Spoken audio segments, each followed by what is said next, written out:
Oke, selamat malam teman-teman yang udah join kembali, yang baru join atau yang sudah join kembali.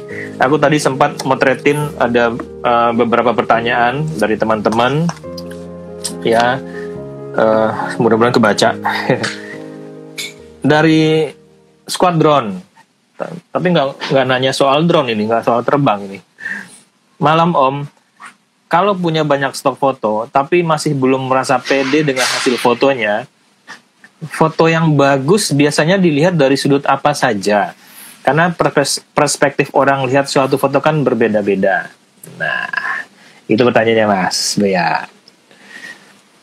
Jadi dia satu belum merasa pede, terus foto yang bagus itu biasanya dilihat dari sudut apa sih?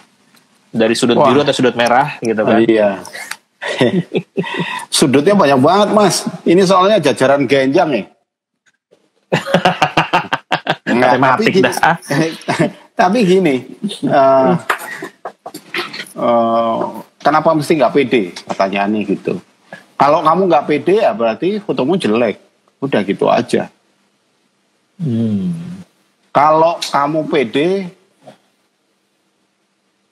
kalau kamu nggak pede, fotomu sebagus apapun kalau kamu nggak pede, ya fotomu nggak akan pernah keluar. Gitu. Kalau fotomu jelek, kamu pede, kamu keluar, kamu punya dua kemungkinan gitu. Fotomu dipakai dan fotomu nggak dipakai. 50% mungkin dipakai, 50% mungkin nggak dipakai. Tapi kalau kamu nggak pede, sebagus apapun fotomu, ya kamu nggak punya kemungkinan 50-50 itu. Jadi pede nggak pede ya harus kamu keluarkan kalau kamu ingin mulai. Gitu. Sekarang dari mana kamu bisa melihat foto itu bagus atau enggak? Ya kalau kamu sering motret, kamu akan tahu kok foto bagus itu kayak apa. Gitu. Karena orang memotret itu membiasakan dirinya melihat sebuah bentuk visual, dan lama-lama mata itu akan terlatih kok untuk melihat mana yang bagus atau yang enggak. Kalau kamu nggak yakin, kamu ajak dua orang temenmu yang juga sering motret untuk menilai foto kamu. Satu orang suruh milih, kamu milih. Misalnya kamu punya 100 foto, temenmu milih. Dari 100 itu milih yang mana, satu lagi 100 itu dia milih yang mana, 100, lalu 100 itu kamu milih yang mana. Yang dipilih oleh ketiga-tiganya, ya itu yang bagus. Udah gitu aja. Itu paling gampang. Karena kalau kedua temenmu atau kamu bertiga biasa motret, kalian punya judgement soal keindahan atau foto bagus itu yang ya sebetulnya nggak beda-beda banget, tapi berbeda. Gitu. Tapi kalau 3 orang itu bersatu memilih foto yang sama dengan judgement masing-masing, kalau ada fotomu yang lalu dipilih oleh ketiga orang itu, ya itu yang bagus dah. Gitu. Itu yang keluarin. Gitu. Kalau mau berangkat lebih logis kayak gitu. Oke. Aku mau nerusin dulu tadi sambungan yang tadi. Siap. Ada kiat lagi tadi kan yang pertama. Iya. Kiat yang kedua kalau zaman sekarang, ya nggak zaman sekarang sih, dari zaman dulu juga. Memotret itu bukan soal memotret. Memotret itu soal pengetahuan di belakang kepala. Karena sekarang saingan makin lama makin banyak ya. Kamu harus punya senjata lebih banyak. Kamu harus punya ilmu lebih banyak. Gitu. Dari mana ilmunya? Ya dari belajar. Belajarnya dari mana? Macam-macam. Kamu mau belajar lewat jalur formal bisa. Jalur informal juga bisa.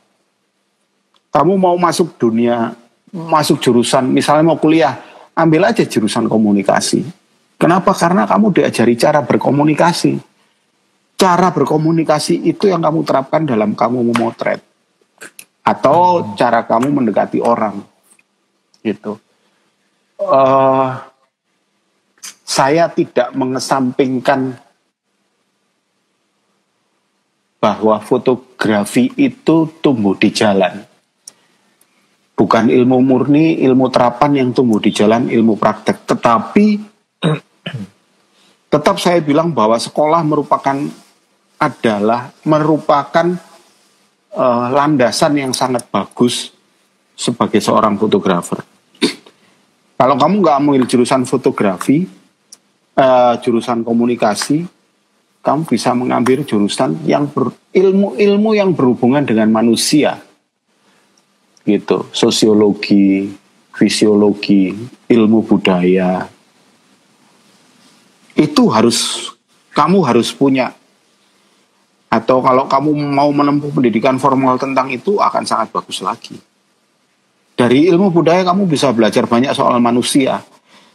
Karena ketika kamu memotret, kamu itu sebetulnya sedang menjadi seorang perantara yang bercerita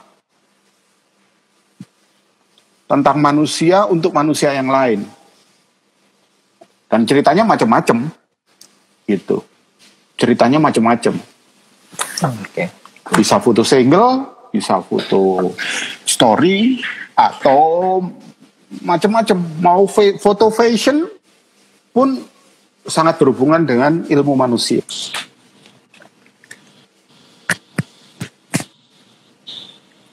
Ya, bateraiku mau habis nih.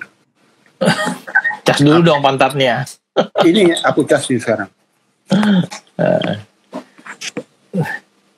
Oke, nih lanjutkan yang tadi, ada yang tanya Mas Jatuh nih. Nah, gimana caranya kita tahu foto kita bagus? Ya, itu tadi udah dijelaskan.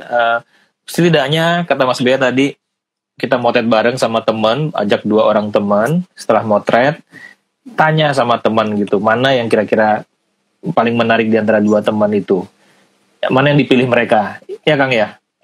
Iya, jadi kalau kamu punya 10 foto misalnya, dari 10 foto itu kasih mereka juga foto yang sama.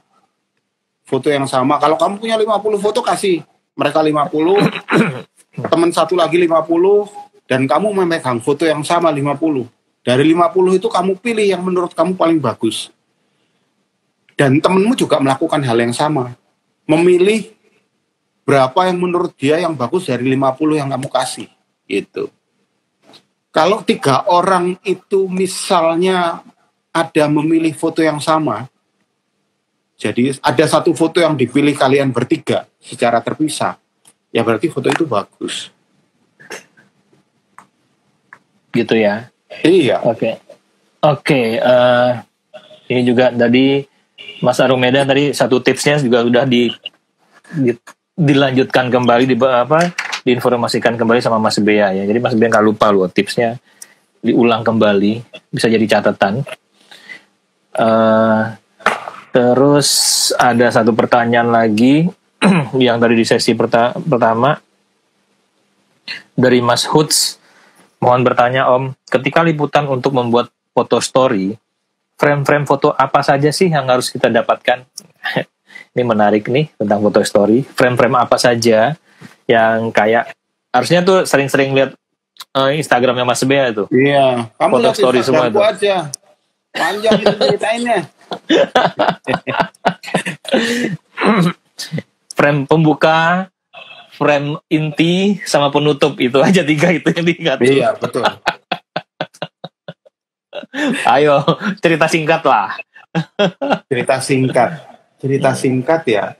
Ketika kamu bercerita, gini, kamu biasa membaca cerpen apa enggak? Wes. Kamu biasa membaca cerita dalam bentuk tulisan atau enggak? Atau kamu biasa nonton film atau enggak? Atau bisa jadi kamu biasa mendengarkan sebuah lagu, itu kamu dengarkan artinya dari ujung ke ujung enggak? Gitu. Orang bisa bikin cerita itu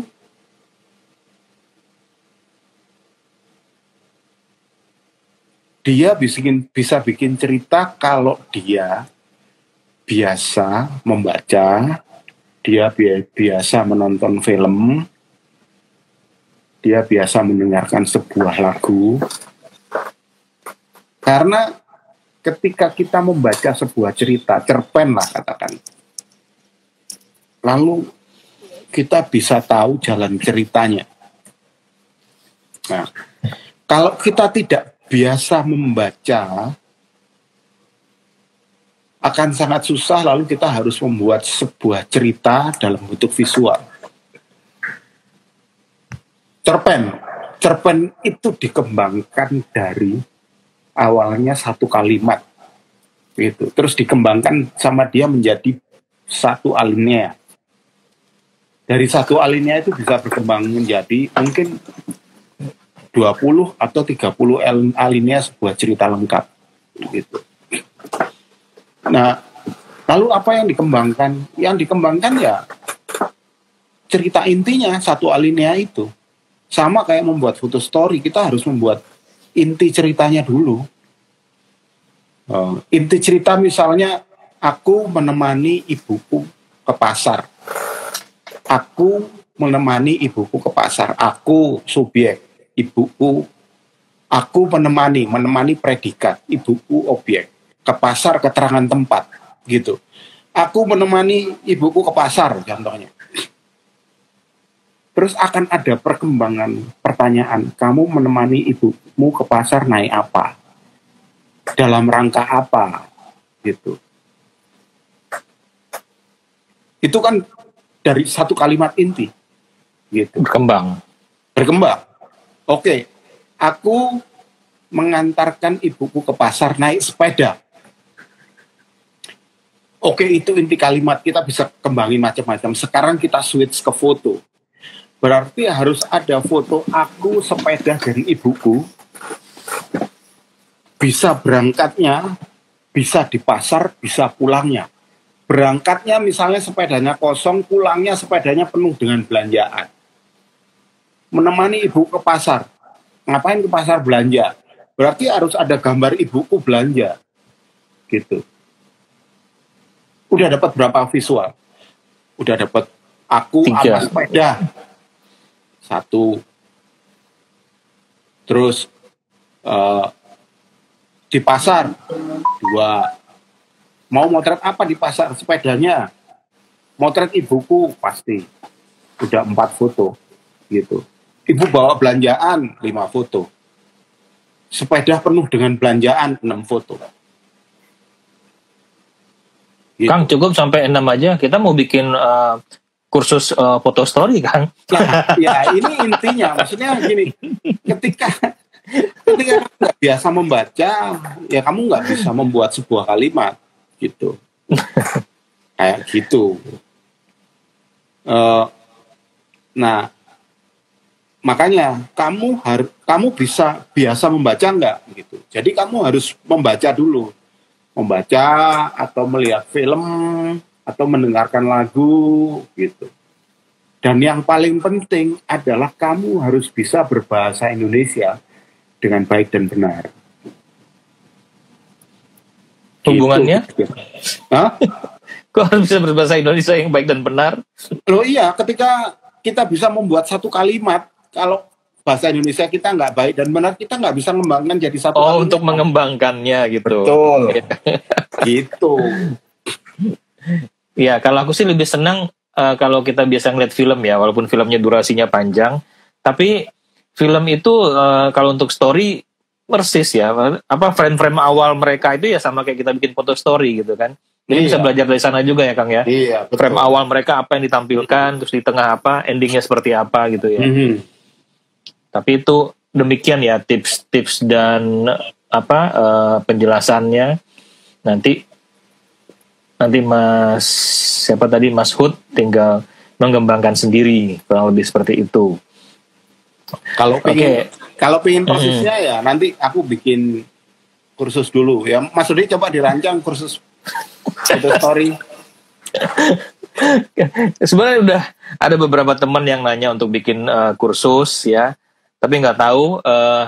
Kita juga ada wacana udah 3 bulan yang lalu sejak pandemi, tapi nggak tahu nanti mungkin dalam waktu dekat akan kita realisasikan insya Allah ya. Jadi biar teman-teman lebih paham dan lebih mengerti, terus lebih bisa menguasai gimana eksekusinya sebuah foto story segala macam. Nanti mungkin Mas Bea akan memberikan kursus mengenai hal itu gitu. Ditunggu aja tanggal mainnya. Oke, dari Mas Jatub, Kalau Mbak Saran, ini nanti diupload ke YouTube ya Mas? Iya, insya Allah Mbak, kalau sempat. Karena banyak banget dan ternyata renderingnya lama, uploadnya lama. Tapi saya pelan-pelan semua akan dimasukkan ke YouTube. Ada beberapa, 70% sudah kita upload di YouTube ya. Tapi yang udah pasti terekam di IG Story juga. Belajar dong sama Mas Bea gimana bikin foto story, cie yang udah pernah ikut kursus. Nah, pertanyaan ya? basi. Mas Jatuf nanya, kalau bikin foto story, bikin konsep dulu apa motret dulu? Nah, Ya bikin konsep dulu lah, bikin konsep dulu. ya. Mungkin kalau teman-teman tadi ngikutin obrolan kita yang pertama di sesi pertama, saya udah bilang tadi Mas Bea punya satu project motretin seseorang yang terkena bisnisnya terkena dampak pandemi, ya kan? Jadi Mas Bea udah bikin konsep dulu, udah ada punya gambaran mau bikin apa segala macam, baru eksekusi. Jadi mungkin Mas Jatuh nanti bisa ngeliat di yang pertama ya, terus juga bisa intip. Oh ya, buat teman-teman tadi yang nanya masalah frame awal atau pembuka segala macam, lebih enak lagi belajar nanti dengan ngintip foto-fotonya Mas Bea di Instagramnya Mas Bea. Jangan lupa follow ya. Itu aku sendiri sampai sekarang banyak belajar darinya Mas Bea, dari lihat Instagram Mas Bea ya. Walaupun bergimanapun Mas Bea itu adalah fotografer idola aku tetap belajar. Idola nih ya. Idola lah, ya kan. Nah, dari Instagram beliau kita bisa banyak dapat pelajaran tuh. Jadi Mas Bea nggak pelit juga sharing fotonya, story itu ada 1-10 foto gitu kan. Nah itu teman-teman bisa ngeliat tuh foto pertama apa, frame-frame-nya seperti apa. Itu ya teman-teman ya. Oke, terus Dewi Lestari nanya rekomendasi akun yang sebaiknya ditengok untuk foto story dong Om. Itu tadi Instagramnya Mas Bea. Pas ya aku jelasin. Mbak Dewi Lestari gak usah kemana-mana, lihat foto-foto di Instagramnya Mas Bea. Itu foto story semua. Mau bikin foto story lebih jelas, yang paling gampang ya sekarang itu beli bukunya Si. Oh iya, betul. Ketika kamu beli bukunya Si, nanti aku pasti teman-teman yang bikin Si itu pasti akan bikin webinar. Kamu ikutin aja gitu. Pasti kamu tahu lalu bagaimana caranya bikin foto story gitu. Setuju. Ini bukan sekedar promosi ya, karena masa promosi sudah habis, pre-ordernya udah selesai. Dari 1000 buku hanya sisa 170. Tapi ini adalah satu referensi yang bagus buat teman-teman, karena di buku itu 24 fotografer perempuan membuat 24 story gitu. Jadi teman-teman bisa melihat 24 story di sana, mau lihat frame-frame-nya seperti apa dengan tema yang berbeda ya. Salah satu fotografernya di sini ada Mbak Asih, ada Mbak Ida. Mungkin saya informasikan aja, Mbak Ida itu bikin foto story tentang seorang pelaut wanita ya, kapten kapal wanita yang bertugas di laut jauh dari keluarga. Nah, Mbak Ida sendiri itu motret beliau itu sampai ke Aceh ya. Itu perjuangan Mbak Ida sendiri untuk motret si pelaut wanita tersebut. Bagaimana frame-frame-nya teman-teman bisa ngelihat nanti. Nah, Mbak Asih sendiri temanya motret Mak Temu ya, seorang penari gandrung dia di Banyuwangi. Mbak Asih juga bolak-balik ke Banyuwangi. Teman-teman bisa lihat nanti story-nya seperti apa sih kehidupan Mak Temu, penari gandrung di Banyuwangi itu, frame-nya seperti apa, frame pembuka seperti apa, yang penutup seperti apa. Nah, kebetulan semua foto-foto yang ada di buku itu juga dikurasi oleh sama Mas Bea sebagai kurator. Tepuk tangan dulu dong buat Si dan Mas Bea. Ya, nggak ada yang bisa tepuk tangan di sini. Kurang lebih begitu. Jadi itu salah satu referensi yang saya informasikan ke teman-teman. Kalau secara visual yang gampang banget juga bisa ngelihat di Instagramnya Mas Bea tentunya gitu. Ya, oke. Pace, daftar apa nih? Pak C. Berapa biaya kursusnya? Oh, kursus. Nanti ya kita informasikan ya. Ada pertanyaan Cus nih, aku jawab dulu dong. ada teman lama nih, Arbain Rambe. Maaf baru gabung. Bisa nggak dimulai dari awal lagi? Asu. Bisa. Kalau buat Arbain apa yang nggak bisa? Ada pertanyaan apa, Mas Bea? Ini, Cus, story yang baik dibuat dalam pendekatan dokumenter atau pendekatan konsep? Oke. Iya, Cus ini nggak tahu Cus ini pertanyaan ini menjebak apa dia nanya bener karena dia fotografernya bagus juga. Kok masih nanya di sini gitu loh?